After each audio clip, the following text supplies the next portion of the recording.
बिस्मिल्लाहिर्रहमानिर्रहीम। अस्सलाम वालेकुम।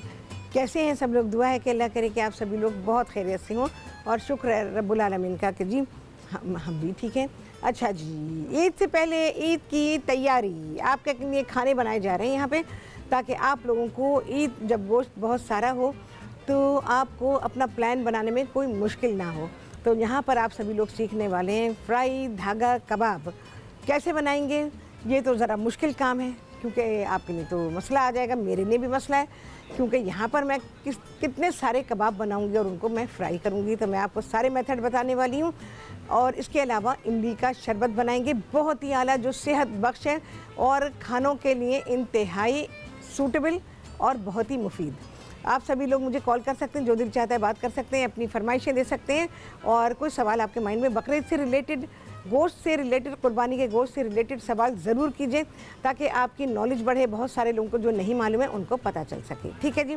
अच्छा, यहाँ आ जाते हैं। सबसे पहले हम एक काम करते हैं कि यहाँ पर मैं अपनी कुकिंग शुरू कर देती हूँ और उसके साथ ही मैं इसका सारा प्रोसीजर भी आपको बता देती हूँ। अच्छा जी, कबाब हम पहले तो पकाएंगे। एक्चुअली तो धागा फ्राई कबाब जो है वो बनते हैं सीख कबाब से। पहले सीख कबाब बनाए जाते हैं और उसके बाद उन्हें फ्राई किया जाता है, तो हम भी ऐसे ही करने वाले हैं। यहाँ पर थोड़ा सा मैं घी लूँगी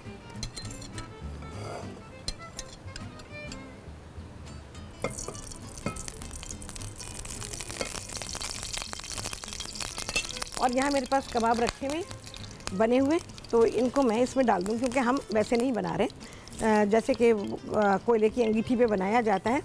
मैं वैसे बिल्कुल भी नहीं बना रही हूँ, क्योंकि ज़ाहिर है घर में पकेंगे तो घर का प्रोसीजर बताना बहुत ही ज़रूरी है।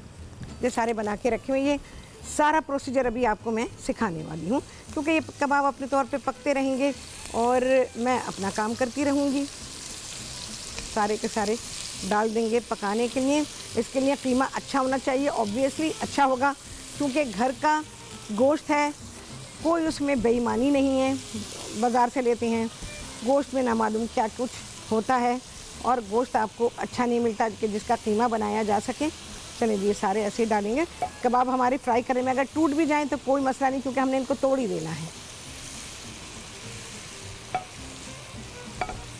और क्या कुछ होता है फ्राई कबाब में ये आज आपको पता चलेगा। चलो भाई, शुक्र है ये हुआ। अच्छा, इनको छोड़ देते हैं, ये अपने आप से पकते रहेंगे। अब मैं आ जाती हूँ यहाँ पर कि हमने कीमे में डाला क्या क्या है। बल्कि क्या करूँ, पहले मैं आपको सिखाती हूँ कि धागा कबाब आप कैसे बनाएंगे। धागा कबाब बनाने के लिए आपको चौकोर सीखें चाहिए। ये चौकोर सीख है हमारे पास, और इसके अलावा कीमा मैंने रोका हुआ है। ये सीख कबाब का ही कीमा है, यही वाला कीमा है, इसमें से हमने थोड़ा सा रोक लिया।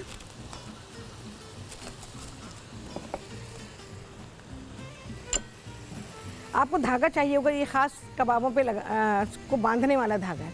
जैसे जो कबाबों पे लपेटा जाता है ना, ये वो धागा है, देख लीजिए। इसको मैंने डाल दिया है ग्लास में। सीखें बनाने का, सीख को लगाने का भी एक तरीक़ा होता है। आप लोग घर में जो है जब सीखें लगाते हैं तो आपसे क्या होता है, सीखें जो हैं वो सही लगती नहीं हैं, सीख गिर जाती है। कबाब सारे के सारे जो आपने मेहनत से कीमा बनाया होता है, वो थोड़ा सा और लूँगी मैं इसमें, वो कोयलों पे गिर जाता है। घर वाले शक्ल देखते रह जाते हैं, हाथ में क्या आता है, कुछ भी नहीं आता। चलिए जी,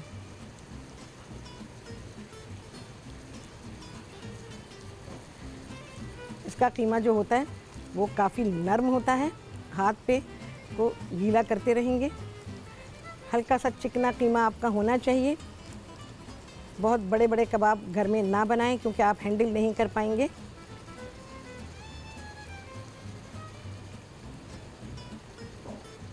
अच्छा, कीमे को गिरने से बचाने के लिए, एक तो ये जो कबाब बनते हैं इनका कीमा होता है थोड़ा पतला, ठीक है जी। तो आपने ये धागा लेकर इसके ऊपर पहले तो आप इसको लपेट लेंगे, और उसके बाद ये देखेंगे अपनी सीख के ऊपर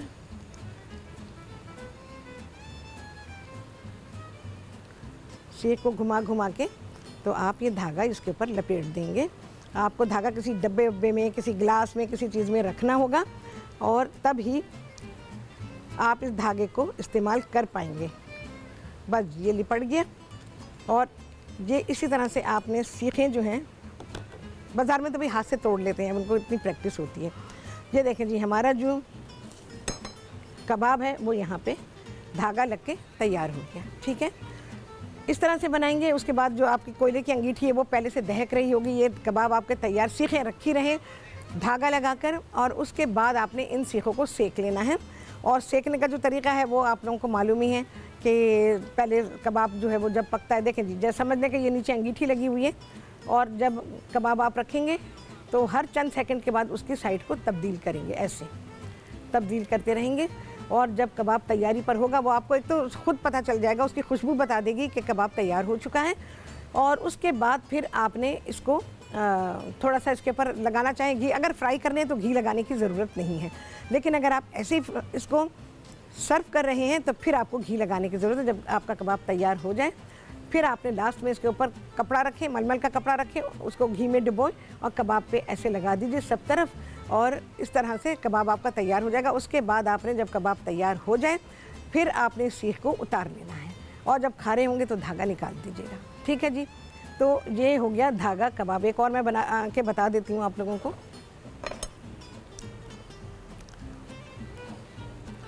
हाथ को भी अपने गीला करेंगे, सीख को भी गीला करेंगे, और इसमें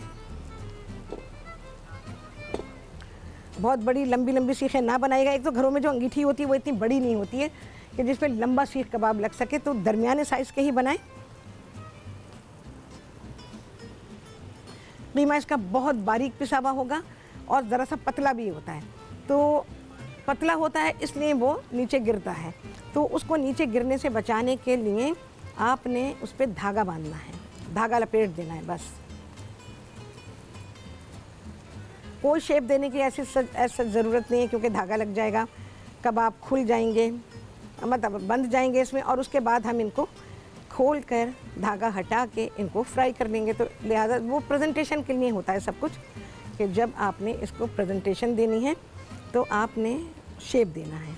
चलें जी,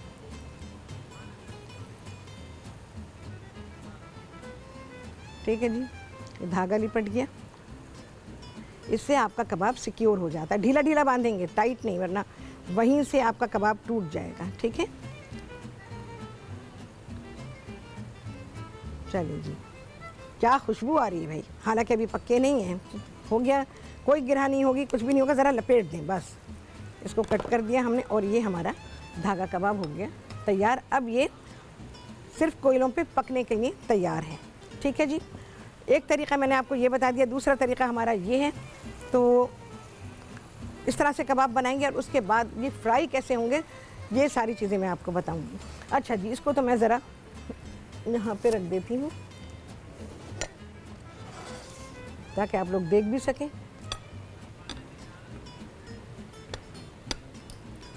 क्या क्या सामान इसमें गया है वो मैं आपको बता देती हूँ।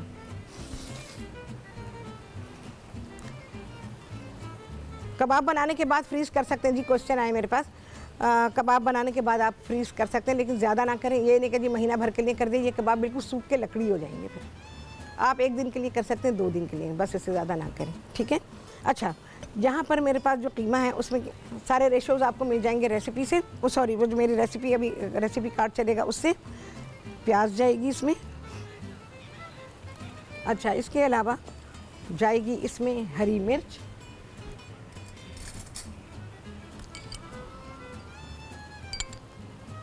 अच्छे मज़ेदार बनाएंगे, हरा धनिया,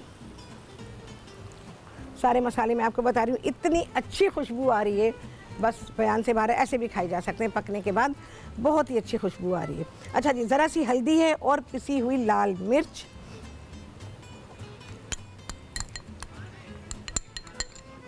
अच्छा, इसके अलावा है पिसा हुआ गरम मसाला, पिसा हुआ जायफल और जावित्री, और पीपले है इसमें, और इसके अलावा है कबाब चीनी। चलिए जी, इसके रेशोज़ बताती हूँ मैं, सारी चीज़ें बताती हूँ इस ब्रेक के बाद।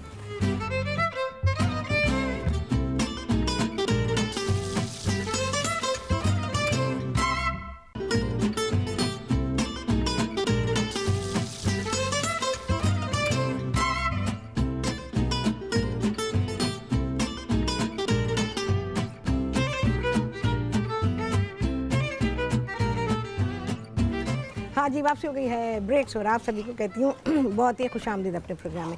अच्छा जी, कबाब बन गए हैं हमारे, इसको मैं निकाल लूँगी अब, बल्कि निकाल नहीं रही, एक काम करते हैं अभी धुआं लगा देते हैं इसको। हमारा कोयला भी ऑलमोस्ट तैयार है।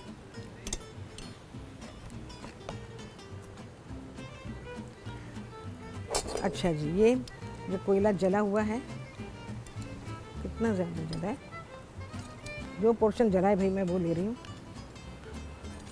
हमें पूरे इसकी कोयले की कान थोड़ी चाहिए होती है, ज़रा सा चाहिए होता है बस। आई गेस इतना काफ़ी, इसको बंद ही करूँगा। बस जो जला हुआ है वही लेंगे, जो नहीं जला उसे बिल्कुल इस्तेमाल नहीं करेंगे, क्योंकि ये सेहत के लिए बहुत ही बुरा है।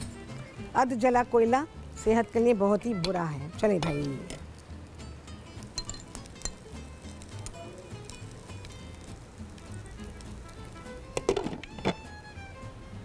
अच्छा जी, बकिया मसाले क्या हैं, क्या क्या गया था इसमें? प्याज गई है, हरी मिर्चें गई हैं, हरा धनिया गया है, और हल्दी गई है, पिसी हुई लाल मिर्चें गई हैं। नमक डाल देंगे,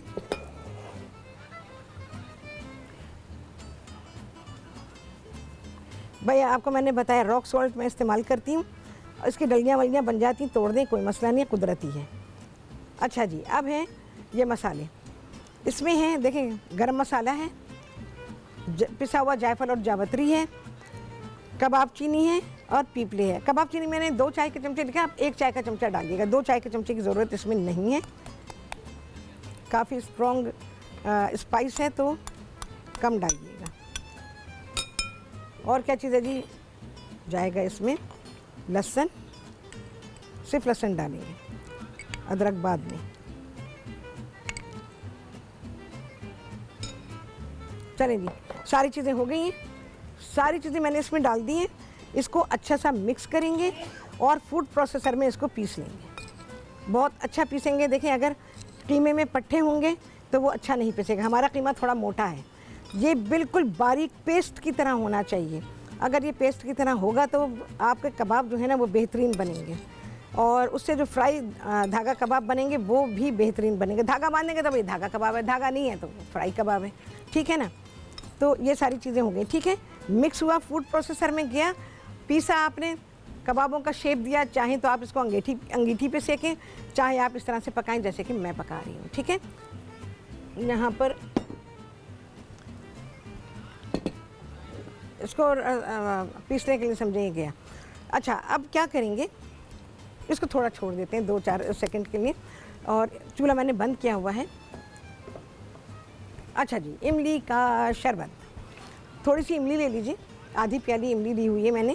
इसमें पानी डाला और इसको भिगो दिया। पहले तो ऊपर से अपने दिल की तसल्ली के लिए धो लें। शाहिदा हैं जी कराची से, उनसे करेंगे बात। अस्सलाम वालेकुम।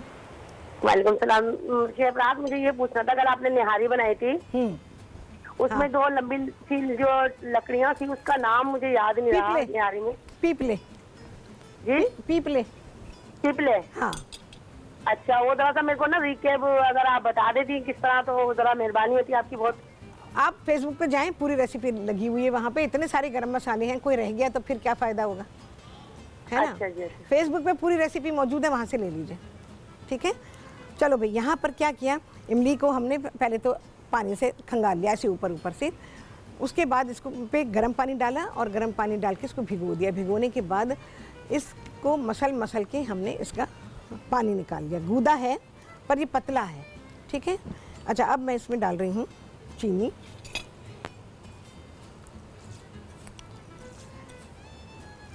अच्छा, बहुत मीठा नहीं बनाएंगे, और डालेंगे ज़रा सा चाट मसाला, इमली का पन्ना कह सकते हैं आप इसको, लेकिन ये शरबत है।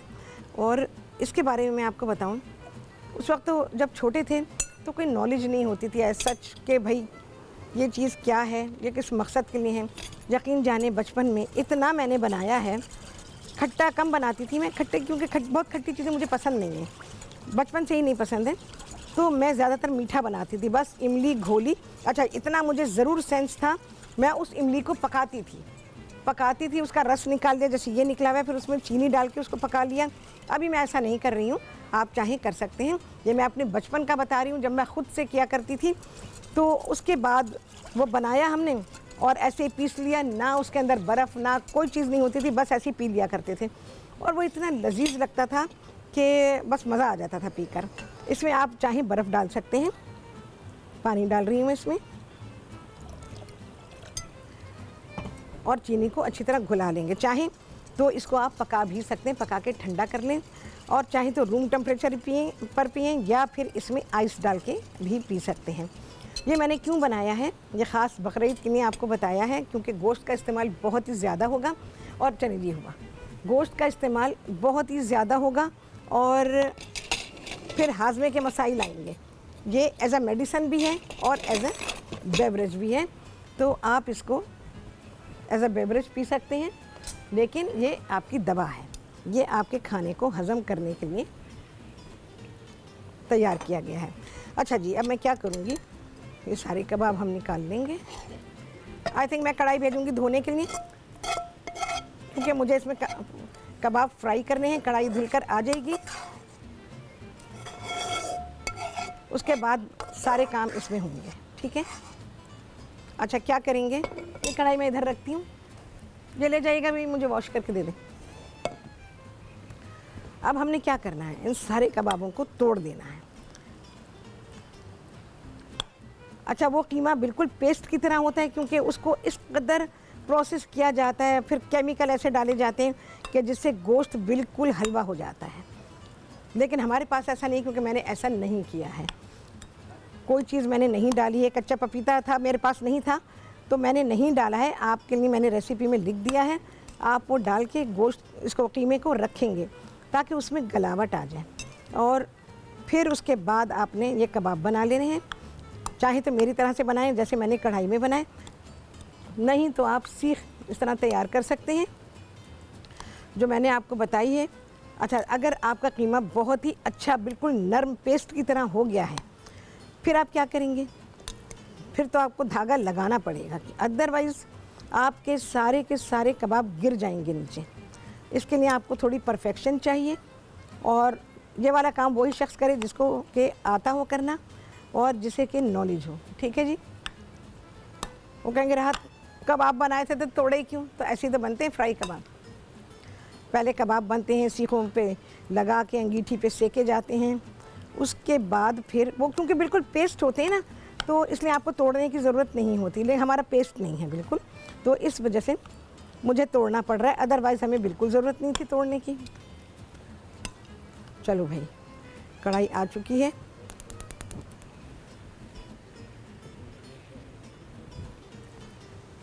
इसको पकाने के लिए क्या करना होगा, इसमें डालेंगे बहुत सारा मक्खन, और इसमें मैं प्याज डाल के, बहुत थोड़ी सी प्याज डालेंगे और उसे फ्राई कर लेंगे कि वो हल्की सी पिंक हो जाए, बस। फिर उसके बाद ये कबाब जाएंगे, और उसके बाद क्या जाएगा ये अभी नहीं बताऊंगी। चलो भाई, इसमें मैं डाल रही हूँ प्याज, थोड़ी सी प्याज डालेंगे, इतनी भी क्यों रोकूँ मैं।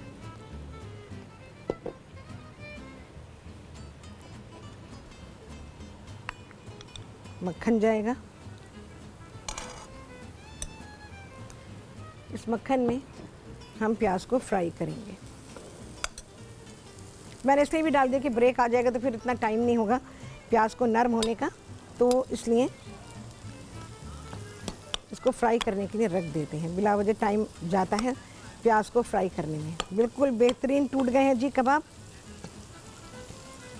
और आपको ये पता चलेगा कि रेस्टोरेंट वाले क्या क्या जुगाड़ लगाते हैं ना, और आपके सामने जो चीज़ें आती हैं फिर आप लोग दीवाने होके भागते हैं, जी वहाँ के कबाब तो वहाँ का ये तो फला, ये चीज़ डिशेस को आप लोग तलाश कर रहे होते हैं, और ये कोशिश करते हैं कि भाई घर में भी बन जाए। तो घर में कुछ चीज़ें बनेंगी, कुछ नहीं बन पाएंगी, क्योंकि रेस्टोरेंट्स में बहुत सारी जुगाड़ लगाई जाती हैं जो जुगाड़ आपके घर में नहीं होती।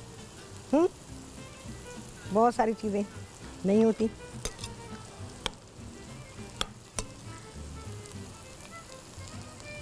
चलो भाई, मैं इसको ज़रा फ्राई करूं। मक्खन इसमें अभी और जाएगा, अभी तो सिर्फ प्याज को फ्राई करने के लिए मैं इस्तेमाल कर रही हूँ।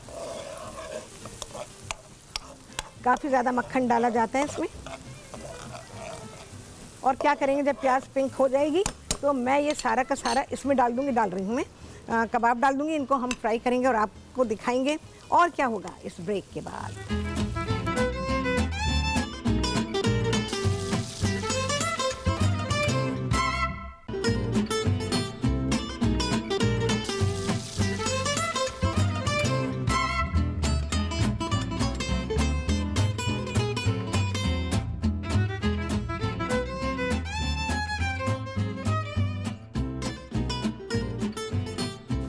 हाँ जी, वापसी हो गई है ब्रेक से और आप सभी को कहती हूँ बहुत ही खुशामदीद अपने प्रोग्राम में।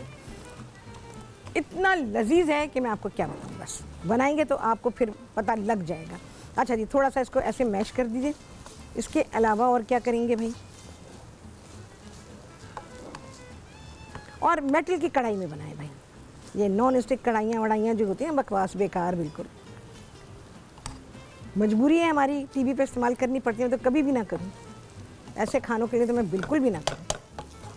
अच्छा, और क्या होता है जी फ्राई कबाब में जो आपको नहीं पता होगा, जो मैंने आपसे कहा ना कि आप लोग घर में चाहते हैं कि भाई वैसा टेस्ट आ जाए। इस वक्त जो टेस्ट है ना बहुत ही आला टेस्ट है, एज इट इज़ रख सकते हैं आप इसको, नहीं तो आप क्या करेंगे, कल मैंने नहारी बनाई थी ना, इसमें नहारी डालेंगे और यकीन जाने इसमें नहारी होती है जिस जगह के बहुत मशहूर है ना कराची में, यकीन जाने वो नहारी की जो ग्रेवी होती है ना वो इसमें डालते हैं, तब आपको ये पतले पतले कबाब नज़र आते हैं। क्या जुगाड़ मैंने आपको बताया है जो आप लोगों को नहीं पता था। कल मैंने नहारी थोड़ी सी रोक ली थी, उसकी ग्रेवी रोक ली थी। ये देखें जी, निगत हैं जी कराची से, उनसे करेंगे बात। अस्सलाम वालेकुम। वालेकुम सलाम, कैसी शेख राहन? अल्हम्दुलिल्लाह, आप सुनाएं? जी बिल्कुल ठीक हूँ और बहुत ज़बरदस्त तैयारी जा रही है इसके हवाले से, और कल की न्यारी भी बहुत ज़बरदस्त थी। बहुत शुक्रिया। हाँ। गोश्त की अगर मटन की बनानी हो तो कौन से हिस्से का इनके बनाएंगे अच्छी बनेगी? अदला, अदला लेंगे।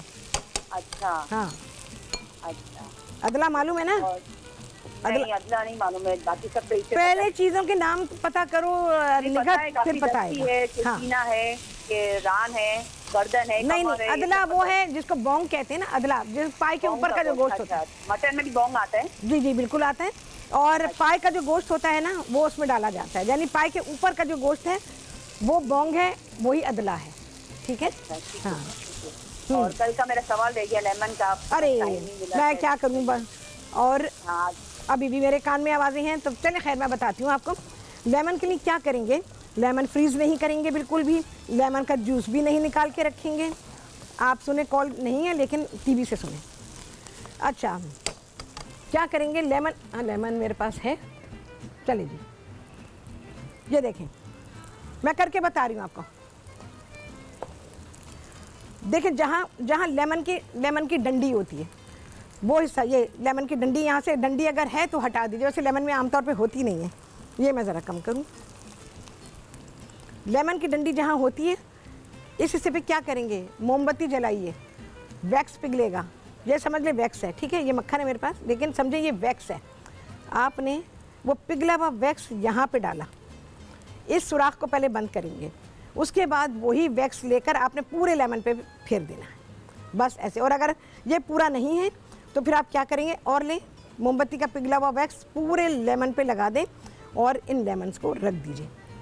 बस आप इनको फ्रिज में रख सकते हैं, फ्रिज के बाहर भी रख सकते हैं, ये काफ़ी दिन चल जाते हैं और इससे लेमन ख़राब नहीं होते। बाहर जो आपको मिलते हैं लेमन, पाकिस्तान में तो मेरा ख्याल ऐसा नहीं करते, लेकिन बाहर के मुल्कों में लेमन मिलते हैं, वो उन लेमन्स के ऊपर वैक्स लगाया होता है, तो वो वैक्स लेमन्स कहलाते हैं। तो उन पर इसी तरह से वैक्स लगा दिया जाता है। वो तो खैर ज़ाहिर है ऑटोमेटिक प्लांट के ऊपर सारे काम होते हैं, लेकिन आपने बिल्कुल इसी तरह से करना है और वैक्स लगा देना है। वैक्स जो है वो मोमबत्ती जलाइए और आपको वैक्स मिल जाएगा मेल्ट हुआ हुआ, बस वो फेर दीजिए आप लेमन पे। लेमन आपके काफ़ी दिन तक बहुत ताज़े रहेंगे। और इनको क्या करें, पेपर बैग में रखें, कोई पॉलीथीन बैग इस्तेमाल ना करें, इसलिए कि उससे लाइफ ख़त्म हो जाती है। देखें जी क्या अच्छी भुनाई हो रही है। ज़रूरत पड़ी तो मैं नहारी और डाल दूँगी इसके अंदर, और वो जो आपको बिल्कुल पतला पतला बिल्कुल पेस्ट की तरह नज़र आता है, वो ये वजूहात होती हैं। और दूसरी बात है कि वो केमिकल से गलाया हुआ गोश्त होता है उनके पास, बिल्कुल 100%। ऐसे ऐसे काम मैंने देखे हुए, मैं आपको क्या बताऊं। टबों के अंदर गोश्त कई कई किलो पड़ा हुआ होता है, कई कई किलो चिकन पड़ा हुआ होता है और सिर्फ केमिकल वाले पानी में पड़ा होता है कि उसको गलाया जा रहा है। तो ये सारी चीज़ें मैंने देखी हुई है। जो बड़े बड़े कबाबिये हैं उनके यहाँ मैंने देखा हुआ है सब कुछ, तो मुझे ये सारी बातें पता हैं। तो मैं उन चीज़ों से आपको बचा रही हूँ। केमिकल खाने के लिए थोड़ी दुनिया में आए हैं हम, अल्लाह ताला ने इतनी चीज़ें बनाई हैं, हम वो खा पी के बड़े होंगे ना, खा पी के ज़िंदगी गुजारेंगे, अच्छी चीज़ें खाएंगे।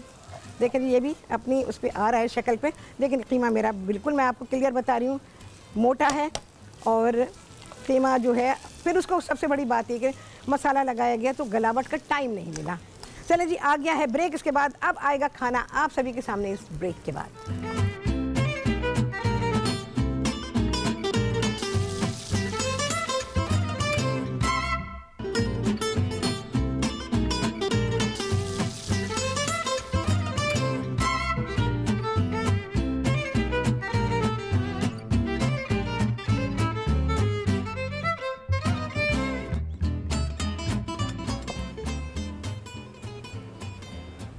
I am speechless. बहुत मज़े का शरबत है ये, लाजमी बना के रखें घर में, जग में बना के फ्रिज में रख दीजिए और बस उसका इमली का बेस बना लें और उसके बाद जब आपको पानी डालना हो तो फिर आप गिलासों में डाल सकते हैं। ठीक है, मज़ा आ गया भाई, आंखें खुल गई। और कीमा ओए होए होए होए होए बयान से बाहर है। ये था जुगाड़ जो मैंने आपको बताया, जो आपको कभी किसी से नहीं पता चला और ना पता चल सकता था। तो इस तरह से अपने आपका बिल बनाते हैं, अपनी बची हुई चीज़ों से आपको पीछे लगा लेते हैं बस। चलें जी, हमारा शरबत, ये इमली का शरबत हो रहा है तैयार। कलेजी जब बनाएं तो उसके साथ तो इसको ज़रूर बनाइएगा। फुल ऑफ विटामिन सी और फुल ऑफ विटामिन है भाई इसमें। अच्छा, इसके अलावा जिगर के लिए लाजवाब। बाज़ लोगों को जिगर में गर्मी हो जाती है, हाथ पैरों में जलन रहती है। हाथ पैरों की जलन की तो बहुत सी वजूहात मैं आपको बताऊं, कभी इस पर बात करूंगी मैं। तो वो सिर्फ लिवर नहीं है, वो बहुत सारी चीज़ें हैं, इसके बारे में बात करूंगी कभी। अच्छा, इसके अलावा डाइजेशन में बहुत ही हेल्प करेगा और मज़ेदार है। मज़े आप फिज़ी ड्रिंक्स पीते हैं ना, कभी ये पी कर देखें, ये आपके खाने को बहुत ही पुरलुत्फ बना देगा आपके लिए। चले जी, वेक्के। और आ जाए इसमें अगर कुटी हुई लाल मिर्च तो वाह वाह वाह, क्या कहने। कुटी हुई लाल मिर्च एक स्पाइस है जो कि मैंने इतनी चीज़ों में किया है इसको इस्तेमाल, और इतनी चीज़ों में मैं अभी अच्छा तो इतना मैंने उसको इस्तेमाल किया है कि आपको अंदाज़ा नहीं कि मैं किस किस चीज़ में इसको इस्तेमाल करती रही हूँ, और मैं अपने प्रोग्राम में इस्तेमाल करती रहती हूँ टाइम टू टाइम, आप सभी लोग देखते हैं। अच्छा जी, यहाँ आते हैं, खाने का डिस्प्ले देखिए जी, कितना आला, कितना शानदार और बहुत ही लजीज, बहुत ही प्रेजेंटेबल। अपना देसी खाना बहुत ही मज़े का। इसको मैंने किन चीज़ों के साथ दिया है? अच्छा जी, इसको हम चपाती के साथ दे सकते हैं, पूरी पराठे के साथ दे सकते हैं और शीरमाल के साथ भी बहुत अच्छा लगता है, तो आप खा सकते हैं। अच्छा, इसके अलावा लवाज़मात जो इसको बहुत ही एपिटाइजिंग बना देते हैं, जिसमें टमाटर हैं, प्याज है, हरी मिर्च है, अदरक है, नींबू है और हरा धनिया। ये सारे लवाज़मात हैं इसके, लाजमी रखें इनको, क्योंकि ये सिर्फ खाना नहीं है, ये आपकी मेडिसिन भी है। खाने को जब मैं अपनी रेसिपीज़ को कंपाइल करती हूँ तो यकीन जाने मैं वो सारी चीज़ें अपने जहन में रखती हूँ कि खाना सिर्फ खाना नहीं होना चाहिए, ये हमारे लिए ग़िज़ा भी है और ये हमारी दवा भी है। हम रोज़ाना जो इस तरह से खाने खाते हैं और उनमें हम अपने हर्ब्स को इस्तेमाल करते हैं और स्पाइसेस को इस्तेमाल करते हैं, तो इन सारी चीज़ों की मेडिसिनल वैल्यू होती है। और आप यकीन जाने कि ये जो सारी चीज़ें जैसे हमारी हर्ब्स हैं, स्पाइसेस हैं, इनसे दवाएं बनाई जाती हैं और अल्हम्दुलिल्लाह अच्छी नॉलेज है। अल्हम्दुलिल्लाह कोई ऐसे बड़ी बात नहीं कर रही हूँ, अल्हम्दुलिल्लाह कि इनसे क्या क्या चीज़ें, किन किन इमराज में इन चीज़ों की दवाएं बनाई जाती हैं और कैसे इनको इस्तेमाल किया जाता है, तो अल्लाह का शुक्र है। तो इसलिए मैं अपने खानों में जब इन चीज़ों को ऐड करती हूँ तो मेरे जहन में ये सब कुछ होता है कि अगर आप खाना खाएं तो सिर्फ खाना ना हो, वो आपके लिए सेहत बख्श ग़िज़ा के साथ साथ आपकी सेहत के लिए दवा भी हो। तो ये वो दवा होती है जो आपको नुकसान नहीं देती है, लेकिन नुकसान कब देगी? ये सारी चीज़ नुकसान दे सकती है आपको अगर आप इतना खाने के बजाय इतना खाएंगे। क्वांटिटी को कम कर दीजिए, अल्लाह की दी हुई हर नेमत को एंजॉय करें, उसका शुक्र अदा करें, उसका लुत्फ़ लें और अपने लिए उसको इस्तेमाल करें। सारी चीज़ें जैसे हम कहते हैं कि जी डायबिटीज़ जिनको है वो ये नहीं खा सकते, कार्डियक वाले पेशेंट ये नहीं खा सकते, तो जी कैंसर पेशेंट ये नहीं खा सकते, कैंसर पेशेंट ये पिए, इमली का शरबत पिए। इसके अलावा मैं आप लोगों को आलूचे का शरबत बताऊंगी, तो कैंसर पेशेंट्स आलूचे का शरबत इस्तेमाल में रखें। अच्छा, ये शरबत जो मैंने बनाया है, जो लोग भी हेपेटाइटिस की किसी भी तकलीफ़ में, कोई सा भी हेपेटाइटिस है आपको, A B C E कोई सा भी है, तो आप उसमें इमली का शरबत ज़रूर इस्तेमाल करें। जिगर की तमाम तकालीफ़ में, चाहे आपका फैटी लीवर है, चाहे आपका एनलार्ज लीवर है, जो भी है उसमें आप इमली का इस्तेमाल ज़रूर रखें। रोज़ाना क्या करेंगे, जिनके जिगर का मर्ज़ है उनके लिए बता रही हूँ, सिर्फ एक बीज जो होता है उसका, उसके ऊपर पूरा उसका पल्प होता है अच्छा मोटा वाला, वो लीजिए, 1 गिलास पानी लें, उसको बीज को ऐसे ही पानी बहा के अपनी तसल्ली के लिए धो लें, धुलता उलता तो नहीं है, धो लें। वो 1 गिलास पानी उसमें डालें, वो बीज पड़ा हुआ है उसके अंदर, आपने उसे कुछ भी नहीं करना है। सुबह नहार मुँह उसे हिलाए बिना, हिलाना नहीं है आपने, हिलाए बिना उस पानी को पीना है। ये इसको हिकमत में कहा जाता है आबे ज़ुलाल। तो ये आबे ज़ुलाल आपका तैयार हो जाएगा। कितने लगे चांद, आप सभी गिनेंगे। आपसे होने वाली मुलाकात अगले प्रोग्राम में बहुत ही आला रेसिपी के साथ इंशाअल्लाह। अल्लाह हाफ़िज़।